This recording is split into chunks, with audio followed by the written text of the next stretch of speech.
हर हर महादेव। कैसे हैं? आशा करता हूं कि आप अच्छे होंगे। देखिए, आज अभी हम बात करेंगे बिहार की राजनीतिक भविष्य की। ऐसे तो केंद्र में और बिहार में दोनों जगह सरकार एनडीए की है। केंद्र में भी नरेंद्र मोदी के साथ नीतीश बाबू और जेडीयू का समर्थन से सरकार चल रही है। एक प्रकार से कह सकते हो कि जेडीयू भी एनडीए घटक दल के सदस्य हैं और बिहार में भी जो है बीजेपी और जेडीयू का और जितने भी एनडीए घटक दल के मेंबरान हैं वो सब मिलकर जो है सरकार चला रहे हैं। 2025 में इसी वर्ष चुनाव है। अब आने वाले समय में जैसे जैसे चुनाव की तिथियां जो है नजदीक आ रही हैं, सबके मन में एक प्रश्न कौंध रहा है कि क्या इस बार एनडीए के मुख्यमंत्री के उम्मीदवार के तौर पे जो चेहरा होंगे, जो फेस होंगे, क्या वह नीतीश बाबू ही होंगे या कोई अन्य जो है किरदार सामने उभर कर आएंगे। क्या इस बार का कैंडिडेट बीजेपी का होगा या कोई और होंगे या नीतीश बाबू ही होंगे। कई सारे मीडिया चैनल्स में जो है कह सकते हो कि सूत्रों के हवाले से या ऐसे वैसे जो सारे मीडिया चैनल्स कहते रहते हैं कि इस बार निशांत जो नीतीश बाबू और नीतीश कुमार के जो है पुत्र है, ठीक है, वो जो है मुख्यमंत्री बनेगा। देखिए, पहला तो प्रश्न ये है कि नीतीश बाबू के इस शासन काल में कई सारी ऐसी उनकी उपलब्धियां रही है। कई लोग उनकी आलोचना भी करते हैं, तो राजनीति में तो कह सकते हो कि आलोचना प्रति आलोचना जो है चलते रहता है। लेकिन मैं जो सबसे बड़ा दो उनके जो है क्वालिटीज और गुड कैरेक्टर की अगर मैं बात करूं, कैरेक्टरिस्टिक्स की बात करूं, जो मुझे सबसे अधिक प्रभावित करता है, दो ऐसे जो गुण हैं, वो सबसे पहला मेरा व्यक्तिगत ऐसा मानना है कि चाहे जेडीयू के दूसरे नेता कैसे भी हो, बीजेपी के दूसरे नेता या दूसरे मंत्री जो उनमें बने हुए वो कैसे हो, वो मैं नहीं मानता, लेकिन नरेंद्र मोदी के बाद नीतीश बाबू मतलब दो ऐसे लीडर आप देखोगे कि इतने सालों से, मतलब नरेंद्र मोदी भी इतने सालों से राजनीति में है, कई साल तक वो मुख्यमंत्री रहे, अब 10 वर्षों से अधिक जो है उनका प्रधानमंत्री बने हुए हो गया है। नीतीश बाबू तो 18-20 साल आप कह सकते हो मुख्यमंत्री की गद्दी पर जो है विराजे हुए हैं, लेकिन इनके ऊपर एक भी करप्शन के चार्जेस नहीं। ये सबसे बड़ा इनका क्वालिटी मैं मानता हूं कि भ्रष्टाचार के आरोप इनके ऊपर नहीं लगा है।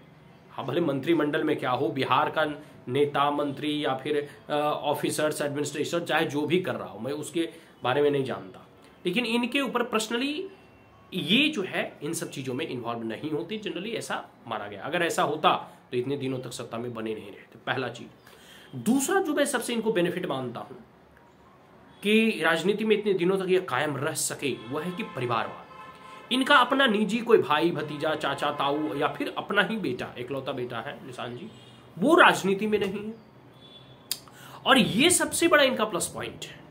आगे मैं ये नहीं कहता कि इनके बेटे को हो सकता है कि राजनीति, politics is the game of uncertainty, राजनीति में कुछ भी हो सकते हैं। आने वाले समय में क्या होगा, क्या गुल खिलेंगे, राजनीति की रोटियां या पकौड़े किस प्रकार से पकेंगे, ये कोई नहीं जानता। हो सकता है कि नीतीश बाबू कहें कि नहीं हम अपने बेटे को ही जो है एज ए सीएम फेस के तौर पे जो है स्थापित कर दें चुनाव जीतने के बाद। ये कोई नहीं, इसकी इस संभावनाओं को नकारा नहीं जा सकता। राजनीति तो एक कह सकते हो कि अपार संभावनाओं का एक अच्छा उदाहरण और अच्छा खेल है। संभावनाएं कुछ भी हो सकती है। जो मीडिया में जो अभी ये सर्कुलेट हो रहा है, ये हो सकता है सही भी हो सकता है कि मीडिया कर्मी अपना जो है टीआरपी बढ़ाने के लिए ऐसी बातें रख रहे हैं, लेकिन कहीं ना कहीं आप इस चीज को देख सकते हैं, क्योंकि राजनीतिक दल जैसे जब लालू यादव के ऊपर जो है एलिगेशंस लगे थे भ्रष्टाचार का, चारा घोटाला का, तो आप देखे होंगे कि एक दिन में ही जो है राबड़ी देवी को मुख्यमंत्री बना दिया गया। हालांकि उन्हें साइन करने नहीं आता था, पढ़ी लिखी नहीं थी, फिर भी उनको ये सिखलाया गया कि किसी तरह बस राबड़ी लिखना सीख जाओ, और मुख्यमंत्री का शपथ ले लिया उन्होंने, मुख्यमंत्री बन गई। तो राजनीति तो गेम ऑफ अनसर्टेनिटी है ही, अनिश्चितताओं का खेल।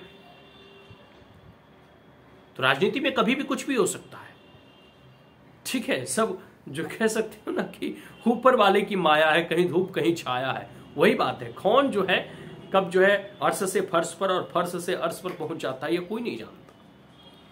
तो आने वाले समय में बिहार की राजनीति कैसी और किस प्रकार से अपना रंग बदलेगी चमोलियन की तरह, यह कोई नहीं जानता।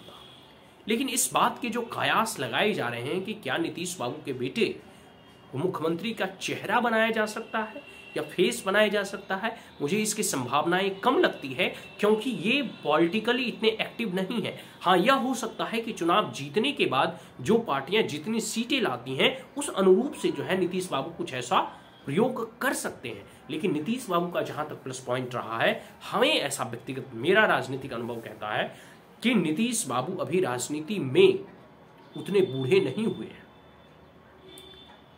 ठीक है। और जब तक वो स्वस्थ रहेंगे तो मुझे ऐसा लगता है, देखिए मैं ये अनुमान कह रहा हूं, ये 100% गारंटी नहीं दे रहा हूं, ऐसा मुझे प्रतीत होता है कि कहीं ना कहीं वही सीएम के चेहरे के तौर पे आगे भी बने रहेंगे और उनके नाम पर ही चुनाव लड़ा जाएगा, या फिर जीतने के बाद वही सीएम बनेंगे, वो अपने बेटे को अभी नहीं बनाएंगे।